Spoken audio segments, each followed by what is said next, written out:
when it comes to purgatory, is there a different definition of purgatory in Eastern Catholicism? No.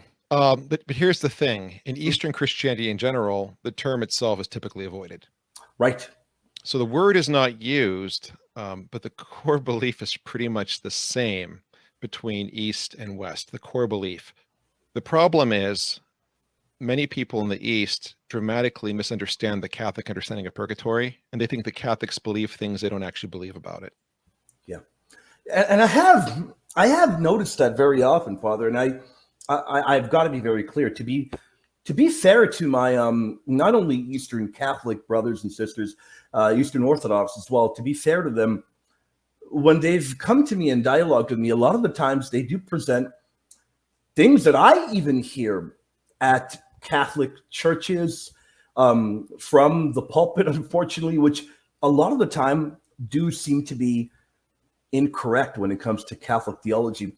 And I can totally understand the kind of desire to maybe, and correct me if I'm wrong here, is it more of an avoiding utilizing certain terminologies, or is it really kind of just trying to retain one's tradition, but it's still lining up? What are your thoughts on that?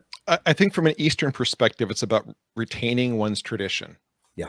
In Eastern Christianity, it's very important as a principle to try and hold on to what was passed on by the fathers. Mm-hmm. And anything that's seen as kind of altering that or going too far astray from the fathers is looked upon with suspicion. Let me ask you this, Father Deacon, when it comes to purgatory and looking at it with Eastern lenses, if you will, would it be okay if I utilized Latin language like punishment in the afterlife, utilizing terminology that would be very Augustinian, if you will? Is the kind of language utilized by Augustine, would that be okay when perhaps talking to an Eastern Catholic? Yes. I think the problem, though, I'll get to the heart of the matter. Mm-hmm. So here's the issue. There's a lot of writing among the fathers, both East and West, about the value of praying for the dead, mm-hmm. and about a purification that takes place after death. And really, the Eastern and Western traditions are pretty unanimous that there's a merit to praying for the dead, something you want to do, and that there's some sort of purification that takes place. Mm-hmm. Now, here's where it gets, unfortunately, challenging. So when you begin to talk about purgatory as being a place, like a third place between heaven and hell, or a created place, that's highly problematic from an Eastern perspective. And so is the idea of there being literal fire in purgatory. Yeah. Mm-hmm. And really, those two things are the main objections. Now, here's the funny part. The Catholic Church does not teach that purgatory is a place. Yeah. And the Catholic Church does not teach that there's literal fire in purgatory. Those two things are not Catholic teaching at all. There may have been speculation by, Catholic writers and theologians over many centuries about these things. But if you really get to the nitty-gritty of it, if you look, for example, at what you find in the Council of Lyons, the Council of Florence, if you look at what's in the Catechism of the Catholic Church, or the writings of, say, Pope John Paul II or Pope Benedict XVI, it becomes very clear that there really are only two key things that make up the core of the Catholic teaching of purgatory. And it's this.